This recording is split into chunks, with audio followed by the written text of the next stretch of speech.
UNFPA Japan நிதியுதவியோட நமக்கு பலதரப்பட்ட உதவிகளை வழங்கி இருக்கிறாங்க. அதில் நமது இல்லத்துக்கு தேவையான பொருட்களை கொள்வனவு செய்து வழங்கி இருக்கின்றாங்க. பில்டிங்குக்கு புனரமைப்பு செய்திருக்கணும்.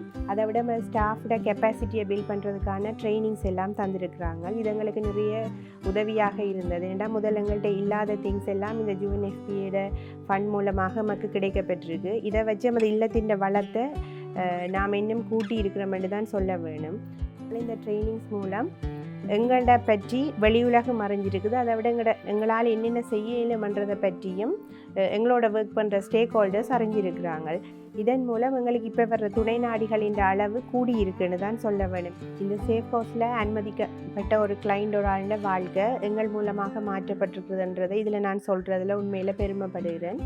எங்கள்கிட்ட வர்ற துணை நாடிகள் எங்கள்கிட்ட இருக்கிற சந்தர்ப்பத்தில் அவங்களுக்கு நாங்கள் பயிற்சிகளை வழங்குகிறோம். அவங்க பயிற்சி பெற்று அதில் இருந்து திறம்பட செய்தாலும் வெளியில் போய் அந்த தாங்கள் பெற்ற பயிற்சியை வச்சு ஒரு வருமானத்தை மேற்கொள்கிறதுக்கு மூலதனம் இல்லாமல் இருக்குது. அதால் நாங்கள் அவங்களுக்கு ஒரு மூலதனத்தை வழங்கி அவங்கள தொழில் முயற்சியில் ஈடுபடுத்துவமாக இருந்தால் வீண் பிரச்சனைகளை குடும்பத்தில் இருந்து தவிர்க்கலாம். அதால் சேஃப் ஹவுஸ்லேருந்து வெளியில் போகிற கிளைண்ட்ஸுக்கு அவங்க பெற்ற பயிற்சியின் அடிப்படையில் ஒரு வாழ்வாதாரத்தை ஸ்டார்ட் பண்ணுறதுக்கான மூலதனத்தை வழங்க வேண்டும் என்று நான் கேட்டுக்கொள்கிறேன்.